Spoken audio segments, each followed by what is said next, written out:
It's a happy pancake day, everyone. Plan A became Plan B, became Plan C, became Plan D. So we've got a nice selection to get on with. We've got a massive selection of stuff.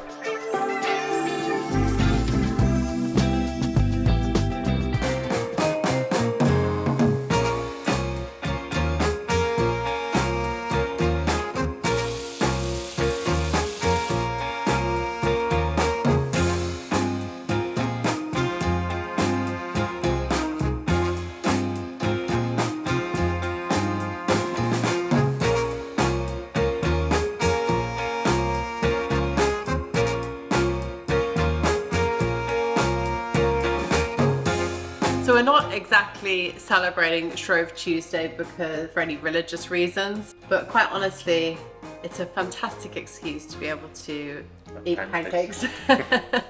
It's really nice to have a treat, isn't it? And this is our lunch, not our breakfast. Lemon and sugar, I think, is my fave. It's a happy pancake day, everyone. I hope you also got to indulge in some pancakes today. Fitting reward for all the work that we did yesterday, cutting more trees. It's just been an endless saga. We spared you the endless footage of us actually being out there. And we're getting through it now, but it was a big session, wasn't it? Yeah, I'll show you because we're actually going to be working in the front door, so I'll just show you a quick clip. It looks brutal. Honestly, with 2 acres of garden, it just doesn't even dent it. We want to keep it really topped at that kind of 7-foot height because A, it's obviously easier for us to manage, the two of us, to manage and reach up and kind of, you know, keep everything trimmed at that height. But also, we do want our hedgerows to be really thick and dense for the wildlife so that come the autumn and the spring and things like this now, there's a lot of density inside the kind of 5, 4 foot, 3 foot kind of spacing of height so that the robins and things like that can nest in there and they've got lots of protection so that, you know, the taller we let the hedgerow grow, the kind of thinner it will get at the bottom.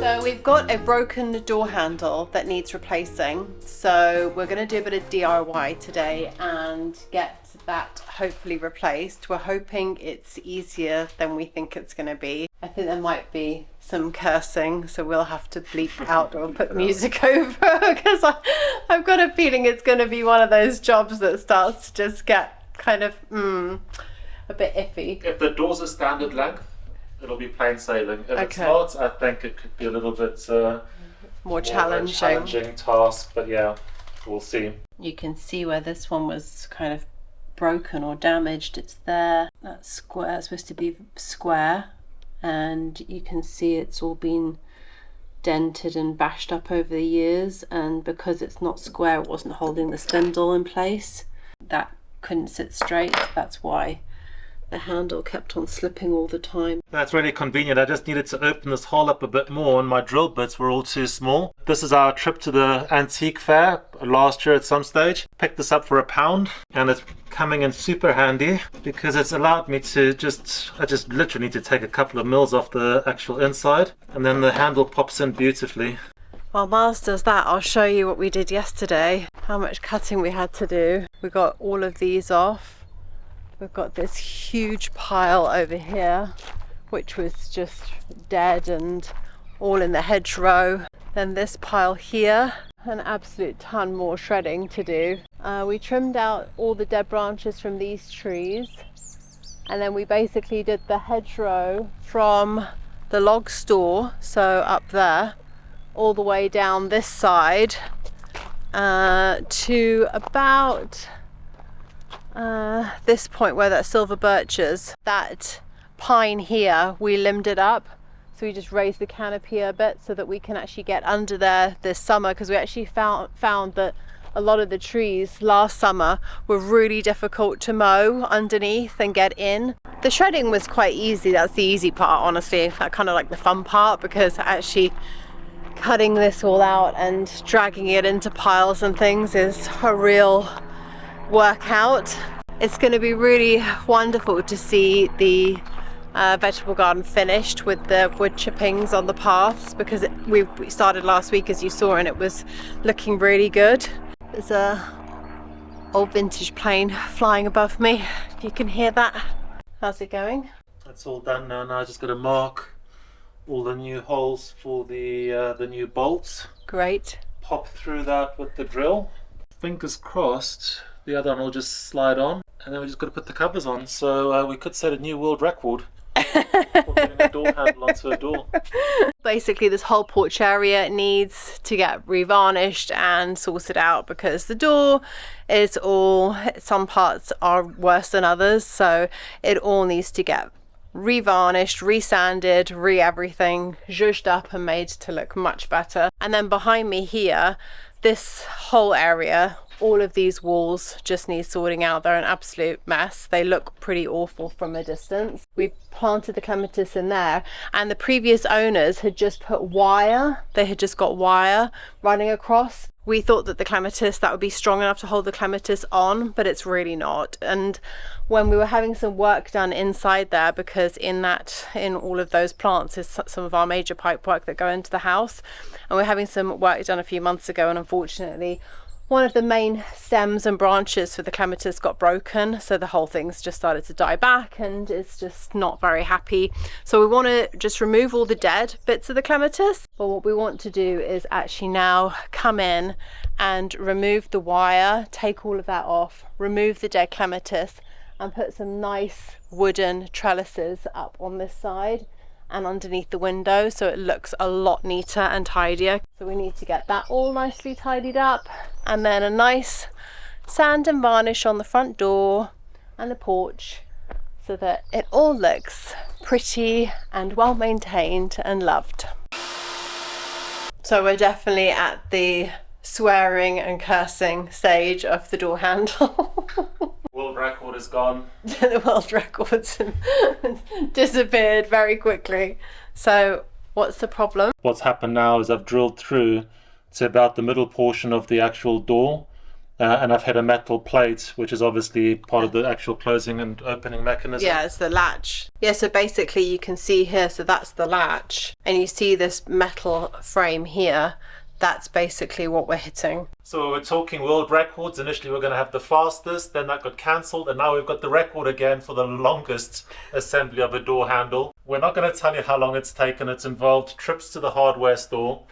But, you know, the one thing I will say in our defense is that we were able to pivot. Plan A became Plan B, became Plan C, became Plan D. Yeah. But the door handle's on. It's working. It's secure. Last job now is just to tighten the last of the Allen keys, and we're done. Yeah, that's about it for our DIYs for today. But at least the door handle is done, checked off the list, and actually the door works and the door closes. So that in itself is a massive bonus. We haven't checked to see if it locks yet.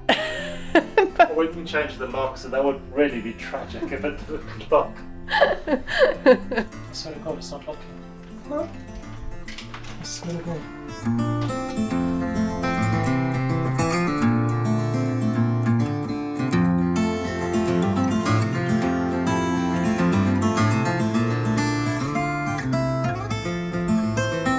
Well, after an interesting morning of a water leak in the kitchen, not feeling particularly relaxed at the moment, but it's sorted out. I think it's going to be a bit of an ongoing issue that we have to sort out, but it's not an emergency, so it's all under control. Our stress levels were a little bit higher than usual this morning. Anyway, we've had a lovely lunch. We had some delicious homemade pea soup. I really recommend making a homemade pea soup just with your frozen peas. It's absolutely yummy. Now we've come out this afternoon and we're going to start seeding for our vegetable garden, so that's a fun and relaxing job. Yeah. Ironically, yesterday it was making headlines about vegetable rationing. That really gave us a bit of a kickstart this morning. Okay, we really do need to get on and do it. We're going to do some extras as well for some friends and neighbours. So we've got a nice selection to get on with. We've got a massive selection of stuff. So for those of you that watched our vlog last week, you would have seen that I planned our vegetable beds out on my computer. Today we're going to start with all of the vegetables that we grow indoors. And I'll probably start with the pumpkins. What we do is we create a mixture of soil or compost with vermiculite. And the vermiculite actually helps us because it helps retain a lot of the water. So over the years we've built up a collection of plant pots, these little plastic ones. I think these actually belonged to Kirsten's granddad, so they're probably about 20 to 30 years old. And they're just really handy because you can reutilize them and reuse them. We tried to go a little bit more eco 2 years ago. We used the coir pots, and I've got to say, as much as I wanted them to work, they actually didn't do what I actually wanted them to do. The actual plants were root bound. They never actually broke through, that actually stunted the growth of a lot of our vegetables. But for the time being, instead of sending these to landfill, this is what we use for our seedlings. So we've got a lot of seeds from different brands. Some seeds are obviously better than others. This was a definite winner. This is the Squash Sunshine F1 from Thomson Morgan. We grew these last year. We've still got one left here, and this was an absolute winner.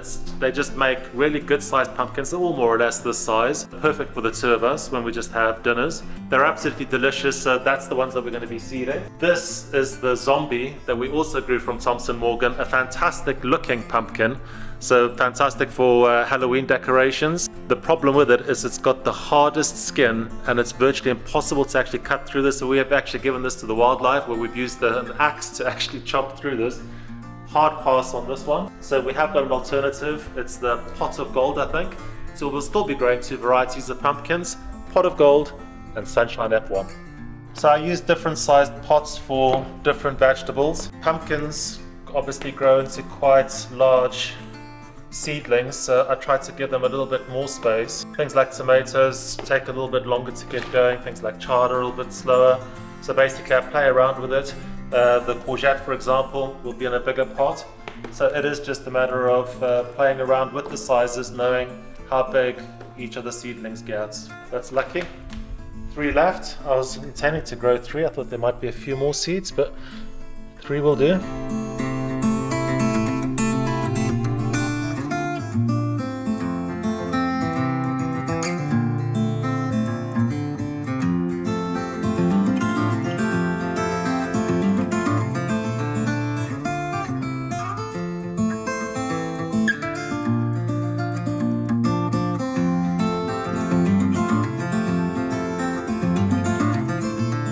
So I'm going to leave you in a minute and go in and make some bread and butter pudding. We're out yesterday and we had to go and get the car serviced and MOT'd and things, so we spent most of the day in the BMW showroom, which was not so much fun, but at least it's a lovely showroom and it's a very comfortable place to sit, so we can't complain too much.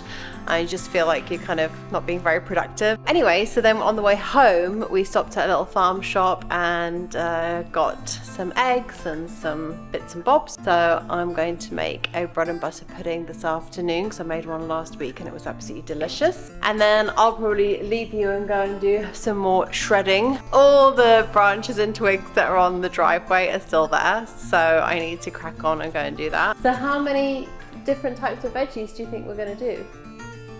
Quite a lot, actually. Well, you've certainly got enough seeds to see you through this. We've certainly accrued them. Oh my goodness, and you do save them. This was given to us at Christmas, wasn't it? I've got to say, the selection of seeds is quite nice, and the one thing that I had run out of this year was cucumber seeds. So I was thinking, oh, do I, don't I? But fortunately, there's a bag of cucumbers in there, and actually a variety we do grow. So that was spots of good luck. So that's 2 of the beds finished. Just these. What, 2 raised beds? Yeah, and these are sprawling vegetables, so pumpkins and courgettes, you need a lot of space. So I put those as far away from the gate as possible, and they basically just sprawl out. They've got all the space that they want. I actually grew these on our raised beds outside in the field, and the problem with that is they were a tremendous success, but we couldn't mow the lawn. So I've moved them back inside the vegetable garden now. You gonna come for a walk around the garden with me? The farmer's put on a horse. So we've got a horse grazing there at the moment, which is very nice. So I think Olive's got a new friend because Olive goes to the window every day now and sits, and he comes down the hill and they sit there for a while looking at each other. Right, I'm gonna get on and top up all the bird feeders and then go and do the shredding for a little while and then try and get on with my bread and butter pudding. How you doing? Yeah, good, getting on with it. Our tulip and hyacinth pots are looking really good. This is just a few of them that we pulled out of the cold frame. They're coming up really nicely and the squirrels haven't got to them, so Gonna have a really nice pot display of tulips and hyacinths. What are you on to now? Peas, beans, courgettes and pumpkins done. This is now the last of the kind of bigger pots, which is the cucumbers. And then we're gonna get on with the chard. So how do you know which ones you've done? What do you mean? The packets, how do you know if you've sewn them or not? Sheer powerful memory. Oh my gosh. This is Mars's organisation skills. They're best. That's why I have to finish it in 2 days, because you kind of give it a week and then I'll have forgotten what we've actually done. And that's why I've got my spreadsheet, so I'm actually putting notes into my spreadsheet as I'm going along too. So I'm about halfway through doing our vegetable seeds, but I wanted to take a break from that and actually plant out some chard, because we're actually collaborating with two of our favorite brands, Plantsurge and Ecoworm, to see how their products help growing vegetable seeds. Just to be clear, this video is not sponsored by Plantsurge or Ecoworm. I just wanted to show you guys what I'm doing today, because I am actually physically doing this. And we will be having a sponsored video at a later stage, probably in April, where we're going to hopefully show the results of what we're doing today. So we've got 4 separate control groups where we're growing the Swiss chard. Control group A is going to be watered using tap water only. Control group B is going to be watered using Plantsurge. Plantsurge is basically just a product that magnetizes water. Control group C is going to be watered using Ecoworm and tap water. And control group D is going to be watered using Ecoworm and Plantsurge. So because this trial is probably going to take between 6 to 8 weeks to actually conclude, I did start that today. I'm going to put them on the trays now. We're going to water them probably starting tomorrow, and I'm going to finish the vegetable seeds maybe tomorrow or on the weekend.